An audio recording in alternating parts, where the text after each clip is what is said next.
ஒரு ஃபேமஸான டிவி சேனல்ல ஹோஸ்ட்டா வேல பார்த்துக்கிட்டு, சின்ன திரையில பயங்கர ஃபேமஸ் ஆயிட்டு, அப்படியே சினிமாக்குள்ள வந்தவங்க தான் நடிகை பிரியா பவானி சங்கர்.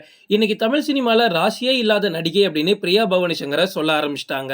பெரும்பாலும் பிரியா பவானி சங்கர் கொஞ்சம் ஓப்பனா பேசக்கூடியவங்க அப்படின்னே சொல்லலாம். நடிகைகள் சாதாரணமா பேட்டி கொடுக்கும்போது, எல்லா விஷயங்களையும் ஓப்பனா சொல்ல மாட்டாங்க. சினிமா குறித்து ஏதாவது கேட்டாலும் அப்படியே மழுப்பி எடுத்துட்டு அந்த கதைய அப்படியே அவாய்ட் பண்ணிருவாங்க. ஏன்னா, அதுதான் அவங்களுக்கு நல்லது. வெளிப்படையா பேசுனாங்க அப்படின்னா, சினிமாவுல வாய்ப்புகள் குறையறதுக்கு நெறைய வாய்ப்பு இருக்கு. நீங்க எந்த ஹீரோயின, எந்த ஹீரோவ போட்டியா நினைக்கிறீங்க அப்படின்னு கேட்கும்போது, நான் யாரையுமே நினைக்கல. எல்லாருமே எனக்கு சமம்னு சொன்னா தான், அவங்க மார்க்கெட் நிக்கும். இல்ல இவங்க தான் எனக்கு போட்டி, இவங்கள நான் பீட் பண்ணணும்னு நெனச்சா, அவங்க மார்க்கெட் அன்னைக்கே சரிய தொடங்கிடும். இதனால தான் விஜய், அஜித், ரஜினி, கமல், நயன்தாரா, சமந்தா அப்படின்னு தமிழ் சினிமால இருக்கக்கூடிய எல்லாருக்குமே மனசுக்குள்ள போட்டி பொறாம இருந்தாலும் வெளியே எதுவுமே காமிச்சுக்க மாட்டாங்க. நயன்தாராவோட ஸ்டார்டிங் ஸ்டேஜ்லலாம், அதாவது அவங்க வளர்ந்துட்டு வந்துட்டு இருந்த அந்த சமயத்துலலாம், உங்களோட போட்டி நடிகை யாரு அப்படின்னு எக்கச்சக்கமான கேள்விகள் அவங்கள பத்தி கேட்டிருக்காங்க. பட் அவங்க உஷாரா எனக்கு அப்படிலாம் யாருமே கிடையாது, என்னோட படத்தை நான் பண்றேன் அப்படின்னு மழுப்பி தப்பிச்சு போயிருவாங்க. ஆனா அதே கேள்வியை பிரியா பவானி சங்கர் கிட்ட கேட்கும்போது, என்னோட போட்டி நடிகை கீர்த்தி சுரேஷ் தான் அப்படின்னு ஓப்பனா சொல்லிட்டாங்க. கீர்த்தி சுரேஷோட காலம் தமிழ் சினிமால முடிஞ்சு போச்சு அப்படின்னு நினைக்கும் போது தான் அவங்க மாமன்னன் படம் நடிச்சாங்க. அந்த படத்துல அவங்களோட ரோல் பெருசா இல்லாட்டாலும் படம் ஒரு சூப்பர் ஹிட்டான படம் ஆயிடுச்சு. அதே மாதிரி இப்ப ரகு தாத்தா அப்படின்னு அவங்கள லீட் ரோலா வச்சுக்கிட்டு ஒரு படம் வரப்போகுது. ஸோ அந்த படம் வரும்போது தான் தெரியும் எப்படி இருக்குது அப்படின்னு. ஸோ இவங்களை தள்ளி ஐஸ்வர்யா ராஜேஷ், ஐஸ்வர்யா லட்சுமி, சாய் பல்லவி இவங்க 3 பேர் கூட எனக்கு போட்டி நடிகை தான் அப்படின்னு பிரியா பவானி சங்கர் மொத்தம் 4 பேரை சொல்றாங்க. பட் இதுல வேடிக்கை என்ன அப்படின்னா, மீம் கிரியேட்டர்ஸா இருக்கட்டும், இல்ல நெட்டிசன்களா இருக்கட்டும், எல்லாருமே போட்டு பொளக்கிறது பிரியா பவானி சங்கர் தான். ஏன்னா ராசியே இல்லாத நடிகை அப்படின்னு எல்லாருமே அவங்கள சொல்றாங்க.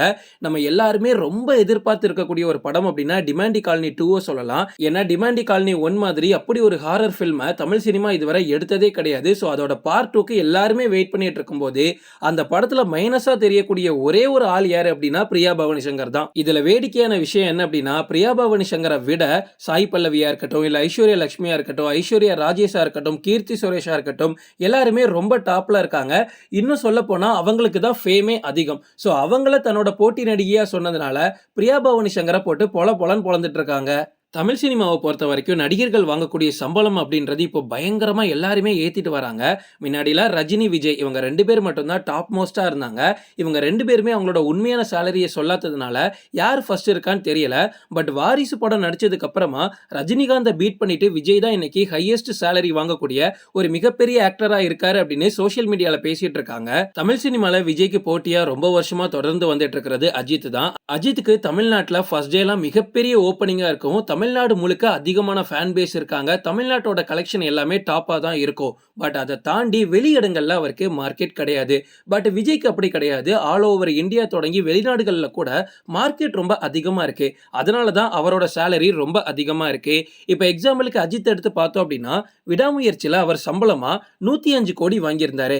பட் அடுத்த படமான குட் பேட் அக்லில மொத்தமா ஏத்தி 163 கோடியா சம்பளமா இன்க்ரீஸ் பண்ணிருக்காரு. அதே மாதிரி தான் கமலஹாசனும். விக்ரம் படத்துக்கு அவர் வாங்கின சம்பளம் வெறும் 50 கோடி தான். பட் இந்தியன் 2க்காக அவர் 150 கோடி வாங்கியிருக்காரு. ஏன்னா இந்தியன் 2 படத்தோட மார்க்கெட் ரொம்ப பெருசு. இந்தியன் 2க்கு இந்த உலகமே வெயிட் பண்ணிட்டு இருந்துச்சு. படம் சொதப்பினது வேற கதை.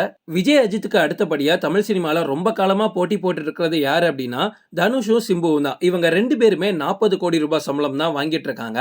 அதுவும் சிம்பு கம்பேக் கொடுத்ததுக்கு அப்புறமா தான், மாநாடு படத்துக்கு அப்புறமா தான் அவரோட சம்பளத்தை உயர்த்தி 40 கோடியா மாத்திருக்காரு. ஓகே ஃப்ரெண்ட்ஸ், இதோட நான் இந்த வீடியோ முடிச்சுக்கிறேன். இன்னொரு இன்ட்ரெஸ்டிங்கான வீடியோல நம்ம சந்திக்கலாம். Stay tuned.